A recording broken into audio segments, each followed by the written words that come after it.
ہر قسم کے روحانی جسمانی مسائل اور وظائف کے لیے پیر اقبال قریشی چینل کو سبسکرائب کریں۔ رسولہ الکریم اما بعد فاعوذ باللہ من الشیطان الرجیم بسم اللہ الرحمن الرحیم۔ قرآن حکیم کی ایک آیت کریمہ ایسی مجرب ہے کہ جو رزق کے بند دروازے کھلوا دیتی ہے، اور انسان جہاں سے نہیں بھی امید ہوتی اللہ تبارک و تعالیٰ اس کو رزق وافر مقدار میں عطا فرماتے ہیں۔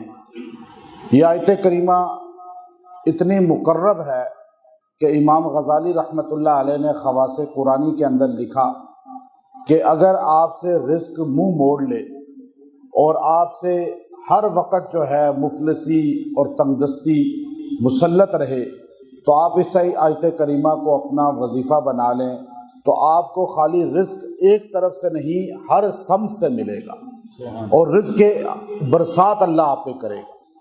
آج ہمیں قرآن پاک سے تعلق کمزور ہے، جس کی وجہ سے ہم پریشانیوں کا شکار ہیں۔ اگر ہم قرآن حکیم سے اپنا تعلق مضبوط کر لیں اور یہ یقین رکھ لیں کہ قرآن پاک خالی مردوں کے لیے پڑھے جانے والی کتاب نہیں ہے، بلکہ یہ زندوں کو بھی فائدہ دیتی ہے۔ آج کے مسلمان کا ایک المیہ یہ ہے کہ ہماری بڑی تعداد میں مرد اور خواتین یہ سمجھتے ہیں کہ جب کوئی مر جائے تو قرآن پاک کھولو، جب کوئی مصیبت آ جائے تو خالی تھوڑا سا قرآن پاک پڑھ لو، باقی خوشحالی میں قرآن نہیں پڑھنا، جب خوشی ہے تو قرآن کی کیا ضرورت ہے، یا بیمار ہیں تو ہمارا ڈاکٹر کے پاس جائیں یا کوئی اور دنیا میں معاملات میں پڑھیں، قرآن پاک سے کہاں شفا ملتی ہے۔ یقین ہندو بدھ سے کرتا ہے تو اس کو وہاں سے فیض مل رہا ہے۔ اب انسان اگر اللہ پہ یقین کرے گا تو اللہ خالق حقیقی ہے، وہ تو دیکھنے میں شیطانی ہتھکنڈا ہے ان کا جو مخلوق سے یقین رکھتے ہیں، اللہ تو خالق حقیقی ہے۔ ہمارا یقین اللہ پہ ہوگا تو ہمارا کام بھی ہو جائے گا۔ یہ سورہ مزمل کی آیت ہے۔ سورہ مزمل تو ایسا عمل ہے اور ایسی سورہ ہے جو پوری دنیا کے مسلمان اس کو پہچانتے ہیں، پڑھتے ہیں۔ سورہ مزمل میں ایک آیت ہے، رب المشرق والمغرب لا الہ الا هو فاتخذہ وکیلا۔ اب یہ آیت بہت مختصر سی ہے۔ اللہ تبارک و تعالی مشرقین کا مغربین کا رب ہے۔ اللہ نے انسان کو پیدا کیا تو ایک اس کا اسباب بنایا، ذریعہ بنایا خوراک کا ماں کی پیٹ میں، جو یہ ناف کے ذریعے خوراک ملتی ہے۔ اب یہ ناف جو ہے ایک رستہ خوراک کا ہے، جب یہ کٹ جاتا ہے بچہ پیدا ہوتا ہے تو وہ روتا ہے کہ میرا وہ اللہ نے جو سبیل بنائی تھی جو خوراک کی وہ کٹ گئی، اب تو میرے دروازے بند ہو گئے۔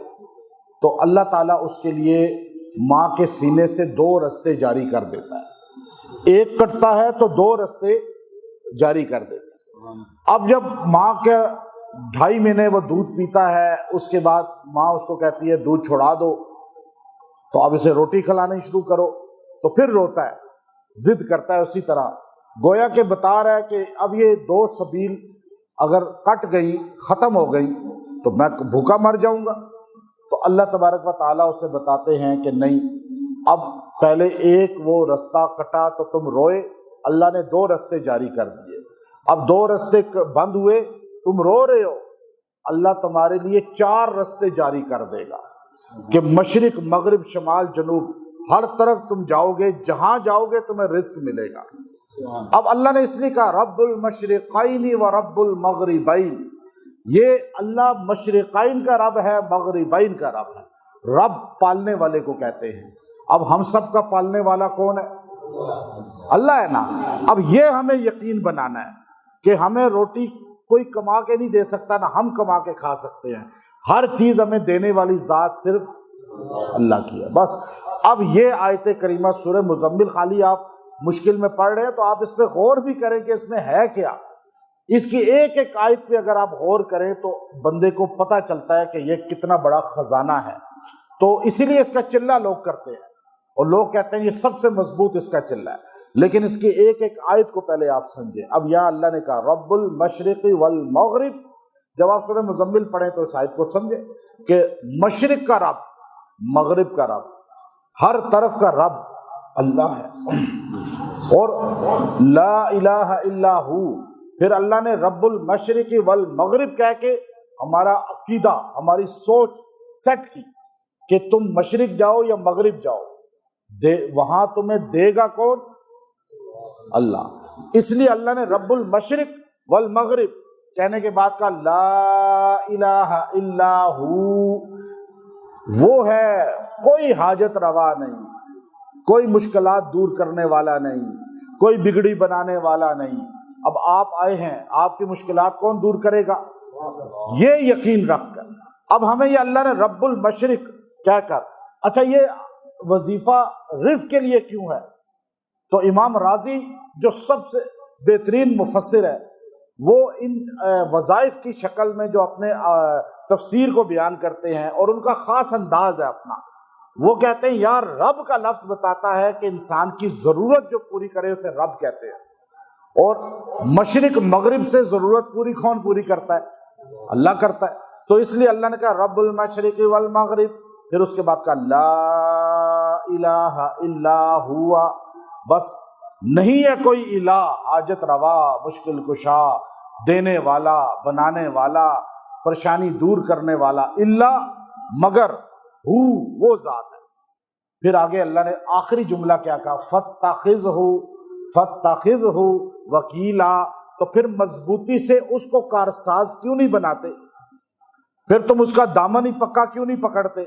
اور بکاری اگر آپ کا دامن پکڑ لے، آپ کے پیچھے لگ جائے، آخر آپ اسے بھی کچھ نکال کے دے ہی دیتے ہیں نا۔ تو جب ہم اللہ کو کارساز بنا لیں گے، اللہ کے در کو پکڑ لیں گے، چاہے نہیں بھی مسئلہ حل ہوا پھر بھی مانگیں گے اللہ سے، نہیں بھی ایک وظیفے سے مسئلہ حل ہوا تو مانگیں گے۔ اور بندہ میرے پاس آیا کہنے لگا جی میں 40 دن پڑھ لیا ہے تو میرا مسئلہ حل نہیں ہوا، تو میں نے کہا اب کیا چاہتے ہو؟ کہا جی بہت پڑھ لیا ہے۔ میں نے کہا پھر چھوڑ دو اللہ کو یاد کرنے، یہاں 10 حج کیے، 15 حج کیے، 15 عمرے کیے، ایسے سے لوگ طواف کری جا رہے ہیں، لیکن مانگنے کا طریقہ نہیں آ رہا تو مراد پوری نہیں ہو رہی۔ اور مانگنے والے تو ایک بار ہاتھ اٹھاتے ہیں تو کام ہو جاتا ہے، لیکن دل سے مانگیں، یقین کے ساتھ ہو۔ تو اس لیے یاد رکھیں یہ آیت کریمہ آیت نمبر 9 ہے سورہ مزمل کی، آپ اس کو اپنا وظیفہ بنا لیں۔ آپ اس کو 313 بار 21 دن تک پڑھیں عشاء کے بعد، اور یہ جو میں نے اس کا آپ کو ترجمہ خلاصہ بتایا ہے اس کو سامنے رکھ کے جب آپ پڑھیں گے پھر آپ کو فائدہ ہوگا۔ اب آپ بغیر توجہ کے، بغیر اس کے معنی کو سمجھے جب وظیفہ پڑھتے ہیں تو آپ طوطے کی طرح پڑھ رہے ہیں، تو آپ کو کیا سمجھ آئے گی کہ میں کس سے مانگ رہا ہوں، میرا مسئلہ کون حل کرے گا؟ مانگتے وظیفے میں اللہ سے ہیں اور یقین مخلوق پہ رکھتے ہیں تو پھر مسئلہ تو حل نہیں ہوگا نا۔ تو یہ آیت کریمہ کیا ہے؟ رب المشرق والمغرب لا الہ، اب سارے پڑھ لیجئے، رب المشرق والمغرب لا الہ الا ہوا فاتخذہ وکیلا۔ اب آپ بتائیں اتنا مختصر آیت کریمہ اور اتنی طاقتور کہ رزق آپ کے پیچھے آئے گا، آپ کہیں گے یہ جدھر بھی آپ کا رخ ہوگا رزق آ رہا ہوگا۔ اب ہمارے دین والے لوگ ان کو ہر طرف سے رزق ملتا ہے، لوگ پریشان ہوتے ہیں، وہ یقین رکھتے ہیں، وہ اعمال کر رہے ہوتے ہیں، وظائف پڑھ رہے ہوتے ہیں، تو آپ کے ہر طرف سے رزق آئے گا۔ آپ جدھر جائیں گے رزق، جدھر آپ منہ ادھر پھیریں گے رزق ادھر سے آئے گا، منہ ادھر پھیریں گے آپ رزق سے بھاگیں گے رزق آپ کے پیچھے آئے گا۔ لیکن آپ اس آیت کو پکڑ لیں، پکا پڑھیں اور ویسے ہی پڑھا کریں، تعداد زیادہ سے زیادہ پڑھیں، انشاءاللہ آپ مفلس نہیں ہوں گے، تنگ دست نہیں ہوں گے، کاروبار دیگر چیزوں میں پریشان نہیں ہوں گے۔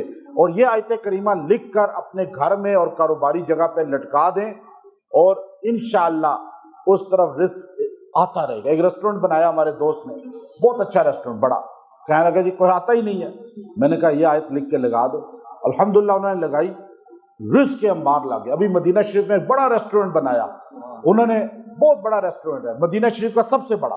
وہ مجھے کہنے لگے کہ کیسے یہ بڑھ جائے، میں نے کہا لکھ کے آیت یہ لگا دو۔ تو مجھے کہنے لگے کہ ابھی ڈاکٹر ذاکر نائک صاحب ہمارے پاس کھانا کھا رہے تھے، اور بھی بڑے بڑے ان کے ساتھ علماء تھے، تو وہ یوں دیکھ رہے تھے اس آیت کو، تو مجھ سے پوچھنے لگے کہ یہ آیت تمہیں کس نے بتائی ہے یہاں لگانے کی؟ تو میں نے ان کو بتایا جی میرا نام لیا کہ ہمارے پاکستان میں ہے، تو کہنے لگے وہ حالانکہ پاکستانی نہیں ہے جو جن کا ریسٹورنٹ ہے، تو کہنے لگے یہ آیت دیکھ کر نا ہر بندہ چونک جاتا ہے کہ اس میں طاقت اتنی ہے کہ آپ دیکھیں نا، یقین جس کو ترجمہ تھوڑا بھی آتا ہوگا اس کا یقین تو آپ لکھ کے لگائیں ریسٹورنٹ پہ، دیکھیے گا یوں چلے گا، کاروباری جگہ پہ یوں چلے گا۔ تو قرآن پاک زندہ کی مشکل بھی حل کرتی ہے، نہ کہ خالی مردوں کے لیے ہے، اور انشاءاللہ اس عمل کو مضبوط کر لیں۔ وآخر دعوانا الحمدللہ رب العالمین۔